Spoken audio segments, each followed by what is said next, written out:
Now, before we break, you know there's nothing like a good story.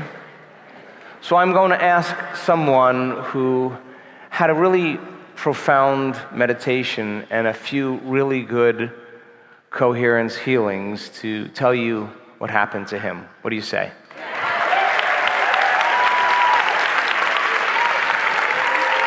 This is Rodney. Thank you very much. This is a very humbling and loving ability to be able to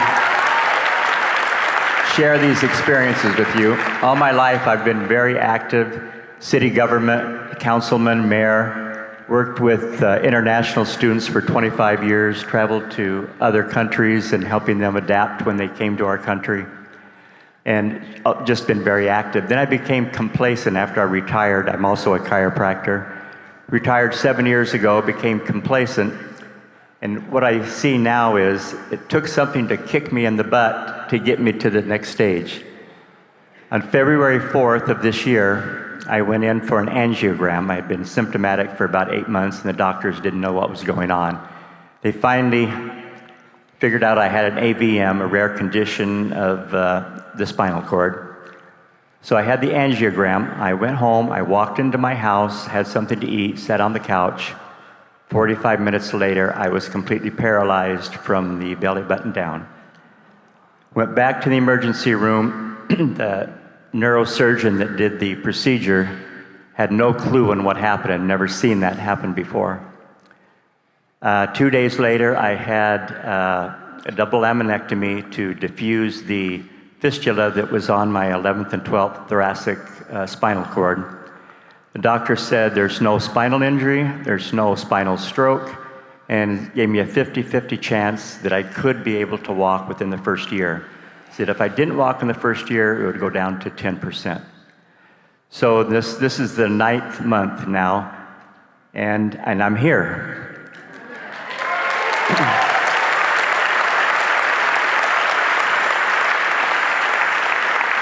The first 2 meditations that I had, it was very difficult. I was thinking, now did I pack my toothbrush? I wonder what they're having for lunch today. And so I had to fight with myself to get back online. Rodney, you were the only one that was having that thought, I want you to know. Yes, I understand. And then on the 3rd meditation, I had this severe pain in my back that surfaced again. I have burning in both flanks of my spine. And I was determined to fight through it. Because when I came here, I was going to be all in, no matter what it took. I was going to do everything that I was asked to do. So I fought through that meditation, and that was the first meditation that I actually felt like I accomplished something. I really started feeling the energy. A couple of meditations after that is when I popped. Oh, poor guy. Just popped. Yeah. It was uncomfortable, but it was blissful. Anyway, I was totally in the unknown. There was nothing around me. I was nobody, no place, no time, out in the universe, and all of a sudden, I was out on a ledge, the ledge that Dr. Joe spoke of with the people that had harnesses on, but I had no harness. But I wanted to go into the unknown, so I dove off of the ledge, and I was just floating in the air. And in the blink of an eye, a large eagle swooped underneath me. He was gliding. He wasn't flapping his wings. He was just gliding rhythmically through the air. And so I was on his back, and the next thing I knew, he was going through like a mist or a fog. And once I went into there, I was in the quantum field, and the eagle was gone.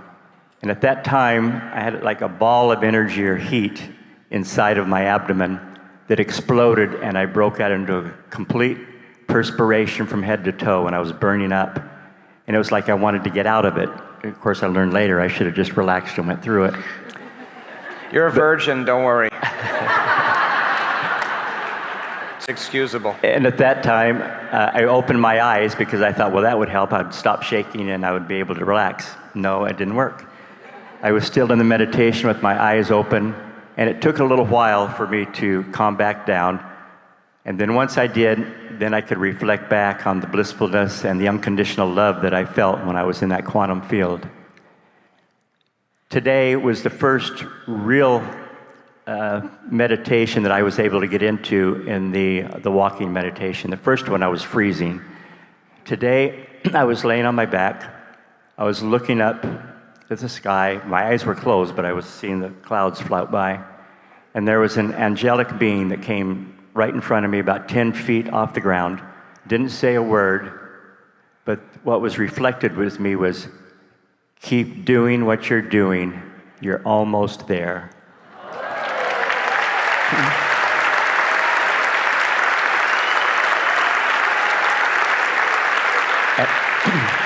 And after the 4 3/4 hour meditation that we did, I started noticing changes in my body. There was a place on my quad that I could actually touch, and I could make that muscle move slightly, but I could make it move that I could not do before. And the pain in my back was gone. No medication ever got rid of all that pain.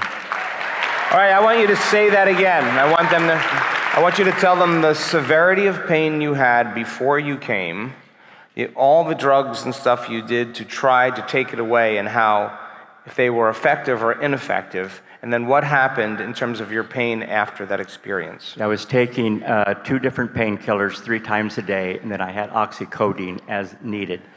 My pain level was about an 8 when I was not taking the pain medication. With the pain medication, it was like a 2 or a 3, so it was constantly there, and it was a burning, prevented me from doing a lot of things that I could do even in this condition. So after this meditation, I noticed there was no pain in my back. And so I started experimenting and noticing what was going on with my body. So I'd like to show you right now what I could do that I could not do prior. And in the process of doing this,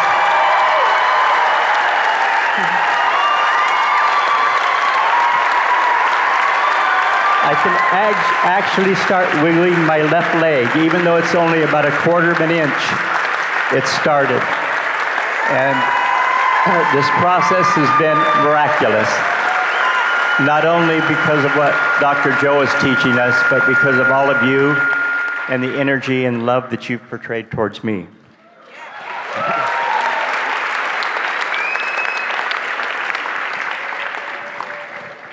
This is his daughter. I want her to say a few things so she knows her dad very well. So, what have you noticed? Hi, everyone. My name is Serena. I have to say, this is a miracle. When you talk about pain, you think, oh, yeah, that's great. He's no longer in pain. But the severity of the pain, and to see him every day and waking up with him every day, and knowing the first thing we're doing is we're grabbing his pain meds, the first thing when he opens his eyes. And when we say that he no longer has pain, you guys, he no longer has pain. Like, this is not small. This is so big. This is so big. And we're so grateful. Thank you so much. Thank you. Thank you. Now,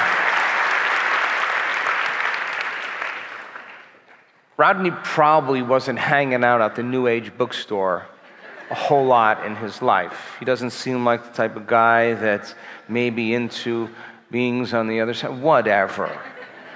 But when the door to dimensions opens to you, I'm telling you, it is really cool and really weird. And the interaction of what he was having, literally, that appeared as real as anything he's ever experienced, somehow is producing biological changes in his body. This information somehow being energy, somehow informing matter, and his body's starting to get an upgrade. Just to lower the volume to the amount of pain that he's experiencing must mean his nervous system's doing something differently. Yes or no? That there is a change in the chemistry in his body as well, too. His body making its own natural morphine. his own natural anti-inflammatories. The body's making those resources of pharmaceuticals that's actually giving his body a chance to restore and regenerate. And what do you think he thinks more now from that experience? He believes actually that he could heal. He actually believes now. He believes that if he keeps doing the work and he keeps evolving his experience and he keeps changing, that his body will change as a result of him changing. How many people understand? Can't get the upgrade in the VR experience. It takes a long time for matter to change matter, and he doesn't have a whole lot of other options but the belief in himself and the belief in infinite possibilities. And if you keep bringing that possibility into your awareness and bring it to life, you're going to run into the experience, and that's exactly what happened to him. And it's big. Did you hear him? I didn't think I really wanted to do it again. It was just way too much love for me. It's big, it scares you, it's all of those things. Your day is coming. Your day is coming, and he got the upgrade. Not from ER inside the VR experience. He had to get out of the VR experience, interact with energy and frequency, and he came back and he's got an upgrade in his body. He's got the 2.0 now. He's got some change in his life, like I can wake up and I don't have to take any pain meds. Hey, I could actually smile because I'm not in pain. I could actually think different ways because I couldn't think greater than how I felt. Well, this is cool. Wow, I can actually see a new possibility. He's in a whole new future. He's not in the same. If he missed that walking meditation today, if he bought into the belief that he was handicapped and too much pain, it was too cold yesterday, or too much to go down the elevator, the line's too long, all that, I don't want to go, all of that. If he went down that rabbit hole, he would have missed out on that experience this morning. He would have missed it. But you show up for you, and guess what? Possibilities start showing up all around you. Turn to the person next to you and explain what you learned from this wonderful man. Thank you so much.